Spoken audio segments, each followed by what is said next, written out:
So hello everyone, welcome back. I hope তোমরা সবাই ভালো আছো। তো আজকে আমি অ্যানালিসিস করবো বিটকয়েনের, আর দেখবো যে বিটকয়েনের নেক্সট লেভেল কোন দিকে হতে পারে। তো এখন আমি আছি ওয়ান ডে চার্টে। তো ওয়ান ডে চার্টে আমি অ্যানালিসিসটা স্টার্ট করছি। তো ওয়ান ডে চার্টে সবচেয়ে ফার্স্ট আমরা আহ, দেখবো যে মার্কেটের ওভারঅল ডাইরেকশন কোন দিকে আছে, আর নেক্সট যে টার্গেট সেটা কোন দিকে হতে পারে। তারপর আমরা যাবো সোজা 15 মিনিটে এন্ট্রির জন্য। ঠিক আছে, এন্ট্রি টাইপ করার জন্য আমরা লোয়ার টাইম ফ্রেমে যাই। তো ওয়ান ডের জন্য 15 মিনিট হচ্ছে তোমাদের জন্য বেস্ট একটা কম্বিনেশন এন্ট্রির জন্য আর অ্যানালিসিসের জন্য। তো ওয়ান ডে চার্টে আমরা অ্যানালিসিস করবো, 15 মিনিটের চার্টে আমরা এন্ট্রি খুঁজবো। তো দেখো, মার্কেট এখন কারেন্ট এই লেভেলটায় আছে। তো তার আগে আমি বলে দিচ্ছি, আমি কোনো রেগুলার ক্যান্ডেলস্টিক ইউজ করছি না। রেগুলার ক্যান্ডেলস্টিক লাইক তোমাদের এরকম দেখতে হতে পারে। ঠিক আছে, তো ট্রেডিং ভিউতে যাওয়ার পর ক্যান্ডেল স্টাইল অপশনে তোমরা হাইকেনাসি পেয়ে যাবে। তো আমি হাইকেনাসি ইউজ করছি, তোমরা হাইকেনাসি ইউজ করতে পারো। হাইকেনাসি ইউজ করলে কি হবে, হাইকেনাসি ইউজ করলে তোমরা একটা মানে রেগুলার ক্যান্ডেলস্টিকে কি হয়, রেগুলার ক্যান্ডেলস্টিকে না নয়েজ তৈরি হয়, প্রচন্ড পরিমাণে নয়েজ তৈরি হয়। মার্কেট যদি উপরের দিকে যায় না, দেখো মার্কেট এখান থেকে এই পর্যন্ত উপরের দিকে গেছে, তো রেগুলার ক্যান্ডেলস্টিক যদি আমি এখানটায় ইউজ করি তাহলে দেখবো যে অনেক নয়েজ তৈরি হবে, ছোট ছোট ছোট ছোট পুলব্যাক তৈরি হবে। ঠিক আছে, তো এর জন্য আমি হাইগেনাসি ইউজ করি। যে ওভার এটা একটা হাইগেনাসি বেসিক্যালি একটা মোমেন্টাম ক্যান্ডেলস্টিক প্যাটার্ন, সেই কারণে আমি হাইগেনাসি ইউজ করি। তো নয়েজ রিডিউস করে দেয়। তো ওয়ান ডে চার্টে এখন কারেন্ট মার্কেট এই লেভেলটায় আছে, 9703.6, এই লেভেলটায় মার্কেট কারেন্ট আছে। তো এখান থেকে, তো তার আগে আমি বলে দিচ্ছি আমরা একটা অ্যালগো ইউজ করছি, আমাদের এসএমসি একটা অ্যালগো। তো এটা তোমাদের যদি কারোর দরকার পড়ে বা প্রয়োজন হয়, তোমাকে টেলিগ্রামে এসএমএস করতে পারো, আমি ওখানে দিয়ে দেবো তোমাদের। ঠিক আছে, তো দেখো এই অ্যালগোটা ইউজ করলে কি হবে, তোমাদের না অটোমেটিক্যালি না বস চক জোনগুলো ড্র করে দেবে, ইন্ডাসমেন্ট জোনগুলো ড্র করে দেবে, নিয়ারেস্ট নেক্সট টার্গেট কোন দিকে হতে পারে। তো খুবই ভালো ইন্ডিকেটর, তোমরা ট্রাই করতে পারো। তো দেখো, মার্কেটের যে নেক্সট যে টার্গেট সেটা ইন্ডাসমেন্ট হতে পারে। এবার আমি একটা লজিক দিয়ে বলছি কেন, কারণ দেখো মার্কেট কিন্তু অনেকদিন ধরে কিন্তু ডাউন সাইডের দিকে শিফট হওয়ার চেষ্টা করছে। দেখো মার্কেট অনেক বড় একটা র্যালি দিয়েছে, মার্কেট এখান থেকে এই পর্যন্ত অনেক বড় একটা র্যালি দিয়েছে। দেখো অনেক বড় একটা মুভ দিয়েছে। ঠিক আছে, 45% একটা মুভ দিয়েছে, এত বড় একটা মুভ দিয়ে দিয়েছে। তারপর দেখো মার্কেট না আস্তে আস্তে পজ হয়ে গেছে, মোমেন্টাম স্লো হয়ে গেছে বিটকয়েনের, বোঝা গেল। আর নিয়ারেস্ট যে ওয়ান ডে টার্গেট সেটা কিন্তু ইন্ডাস্ট্রিয়াল। 4 আওয়ারে যদি আমরা দেখি, এখন হচ্ছে যদি 4 আওয়ারে দেখি, 4 আওয়ারে দেখো অলরেডি কিন্তু মার্কেট ইন্ডাস্ট্রিয়াল নিয়ে নিয়েছে। এবার নেক্সট যে ইনভেস্টমেন্ট নেবে কার নেবে, ওয়ান ডে। এবার ওয়ান ডে যে ইনভেস্টমেন্টটা নেবে, এখানে অনেক লজিক ক্রিয়েট হচ্ছে। দেখো আস্তে আস্তে মোমেন্টাম স্লো হয়ে যাচ্ছে। তো পসিবিলিটি আছে যে ওয়ান ডের যে ইন্ডাস্ট্রিয়াল, এই ইন্ডাস্ট্রিয়ালটাকে মার্কেট টার্গেট করতে পারে। তো সোজা চলে যাবো আমি 15 মিনিটের টাইম ফ্রেমে। 15 মিনিটে দেখো মার্কেট প্রথমে চক তৈরি হয়েছিল। এই যে চকটা যে তৈরি হয়েছিল না, এই যে চক, এই যে ডাউন সাইডে এই যে আগের যে চকটা তৈরি হয়েছিল, বস তৈরি হয়েছিল, এটা হচ্ছে 4 আওয়ারে তোমাদের ইনভেস্টমেন্টের সেই মুভ, ইনভেস্টমেন্ট নেওয়ার মুভ। তো এখানে না চক তৈরি হয়েছিল, তো চক তৈরি হওয়ার পর মার্কেট উপরের দিকে চলে গেছে। তো এই চকটাকে ফেল করে দিয়ে মার্কেট আবার বস তৈরি করে দিয়েছে উপরের দিকে। তো এবার বস তৈরি করার পর মার্কেট ইনভেস্টমেন্ট নিল। ইন্ডাসমেন্ট নেওয়ার পর দেখো এখানে একটা সিঙ্গেল ক্যান্ডেল অর্ডার ব্লক তৈরি হয়েছে। সিঙ্গেল ক্যান্ডেল যেই অর্ডার ব্লক তৈরি হয়েছে, মার্কেট এখানে ট্যাপ করলো, ট্যাপ করার পর উপরের দিকে চলে গেল। এটা একটা bullish single candle order block. তো এখান থেকে মার্কেটে নেক্সট যে মুভ, সেই মুভটা কোন দিকে হতে পারে। তো দেখো মার্কেট ইন্ডাসমেন্ট নেওয়ার পরে না, ভালো করে এখানটা দেখো, মার্কেট ইন্ডাসমেন্ট নেওয়ার পরে মার্কেট সোজা এই সিঙ্গেল ক্যান্ডেল অর্ডার ব্লকে ট্যাপ করলো। দেখো এই যে ক্যান্ডেল স্পাইকটা আসলো না, এটা সিঙ্গেল ক্যান্ডেল অর্ডার ব্লকে ট্যাপ করার পর সোজা উপরের দিকে গেল। যদি মার্কেটে সত্যি বুলিশ একটা প্রেশার থাকতো তাহলে কিন্তু এই জোনটাকে ট্যাপ করতো, সোজা উপরের দিকে চলে যেত, একটা নতুন একটা বস তৈরি করে দিত। কিন্তু সেটা করেনি। ইন্টারনাল স্ট্রাকচারের মধ্যে দেখো বেস সাইডে এই দেখো ইন্ডাসমেন্ট নিচ্ছে মার্কেট, ইন্ডাসমেন্ট নেওয়ার পর এইসব অর্ডার ব্লকে ট্যাপ করছে, মার্কেট বস তৈরি করে দিচ্ছে, আবার ইন্ডাসমেন্ট নিচ্ছে, আবার মার্কেট নিচের দিকে আসছে। দেখো ইন্ডাসমেন্ট নিচ্ছে, নিচের দিকে আসছে। তো এইভাবে মার্কেটের এখন কারেন্ট মোমেন্টাম চলছে। তো লোয়ার টাইম ফ্রেমে কিন্তু সেল চলছে।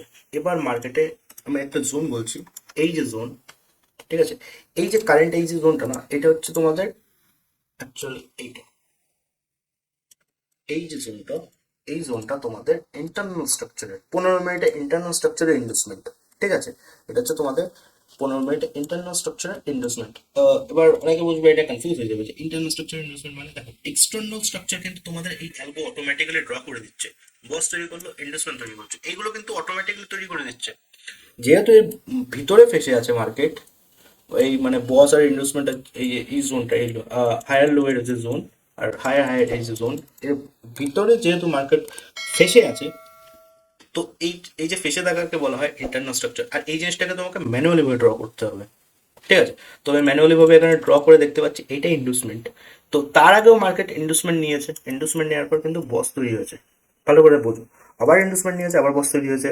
এবার এখানে কিন্তু ইন্ডুসমেন্ট নতুন লোয়ার লো তৈরি করতে পারেনি। তো এখন মার্কেট এই ইন্ডুসমেন্টটা নেবে, এইসব জায়গার থেকে মার্কেটে সেল আসতে পারে, ঠিক আছে? আর আমাদের টার্গেট কোনটা থাকবে? আমাদের টার্গেট থাকবে 1 ডে ইন্ডুসমেন্ট লেভেল পর্যন্ত। তো আমি এখানটা একটা বাক্স টাইপের ড্র করে দিচ্ছি। দেখো এই যে জোনটা, এটা আমাদের থাকবে ওভারঅল টার্গেট। তো দেখো এবার মার্কেট এই ইনভেস্টমেন্টটা নেবে, নেওয়ার পরে দেখো এখানে একটা সিঙ্গেল ক্যান্ডেল অর্ডার ব্লক আমি দেখতে পাচ্ছি। এবার আমরা এখান থেকে সেল দেখবো, ঠিক আছে? তো তোমরা যদি পারো তো এখানে একটা সেল লিমিট লাগাতে পারো। আর তোমাদের যে এসএলটা থাকবে না, একটুখানি উপরে থাকবে, এসএলটা কিন্তু অবশ্যই দেবে, কারণ এসএল না দিলে কিন্তু তোমাদের পুরো টাকা কিন্তু ওয়াইপ আউট হয়ে যাবে। এখন বিটকয়েনে কিন্তু প্রচুর পরিমাণে লিকুইডিটি, তোমরা যদি 0.01-এরও ট্রেড নাও তাও দেখবা এখানটায় এসএল কিন্তু তোমার $19 উপরে যাচ্ছে, প্রচুর পরিমাণে লিকুইডিটি। তো নিজের ক্যাপিটালটাকে প্রোটেক্ট করাই হচ্ছে ট্রেডিং এর মেন গেম। তো এসএল অবশ্যই লাগাতে হবে। আর টিপি যেটা রাখো তোমরা এই পর্যন্ত রাখতে হবে, এই তলা অবধি। তো এইটা ওভারঅল কিন্তু একটা 6 আওয়ার ট্রেড। 6 আওয়ার ট্রেড মানে আমি যদি $1 রিস্ক নিই তাহলে আমি $6 পাবো, মানে যা আমি ইনভেস্ট করবো তার 6 গুণ আমি রিটার্ন পাবো। তো একে বলা হয় 6 আওয়ার। তো এখানটায় তোমরা সেল লিমিট লাগাতে পারো, এসএলটা তোমার ঠিক এই পর্যন্ত থাকবে। আর যে নেক্সট যে পসিবিলিটি হতে পারে বিটকয়েনে, সেটা হচ্ছে দেখো মার্কেটে ইনভেস্টমেন্টটা নেবে, নেওয়ার পরে মার্কেট দেখা গেল এখানে গিয়ে একটা ছোট চক তৈরি করে দিতে পারে। চক তৈরি করে এখানে কোনো একটা জোনে ট্যাপ করে মার্কেটকে এইসব জায়গায় টার্গেট করতে পারে। তো এরকম একটা পসিবিলিটি হতে পারে, মার্কেট এরকম চক তৈরি করবে, তারপরে এরকম ভাবেও কিন্তু মার্কেট নিচের দিকে আসতে পারে, এরকম সিকোয়েন্স তৈরি করে। আরেকটা যেটা পসিবিলিটি, মার্কেট ইন্ডুসমেন্টই নিল না, ডাইরেক্ট মার্কেট ব্রেক করে নিচের দিকে চলে আসলো, এটাও একটা হতে পারে। তো তিনটে পসিবিলিটি হতে পারে সেল যাওয়ার জন্য। এবার এটার যে মেজর যে স্ট্রাকচার সেটা কিন্তু এটা, ঠিক আছে? এই স্ট্রাকচারটা যদি ব্রেক হয়, যদি ইনভেস্টমেন্ট না নেয়, দেখা গেলো এখান থেকে ঘুরে গেল। আমি ভিডিওটা আপলোড করলাম, ভিডিওটা আপলোড করার পর দেখা গেলো মার্কেট কোনো ইনভেস্টমেন্টে ট্যাবই করলো না, ট্যাপ না করে দেখা গেলো এই জোনটাকে ভেঙে দিল। তো তখন কিন্তু আমরা এখানটা এসএল দিয়ে একটা 1:2 এর কিন্তু একটা ট্রেড প্লেস আমরা এখানে করতে পারি। এই পর্যন্ত 1:2 মানে কি? 1:2 মানে হচ্ছে $1 তুমি যদি রিস্ক নাও $2 পাবা, মানে যা ইনভেস্ট করবো তার ডবল পাবা। তো সেই জিনিসটাকে বলা হয় 1:2 রিস্ক রিওয়ার্ড।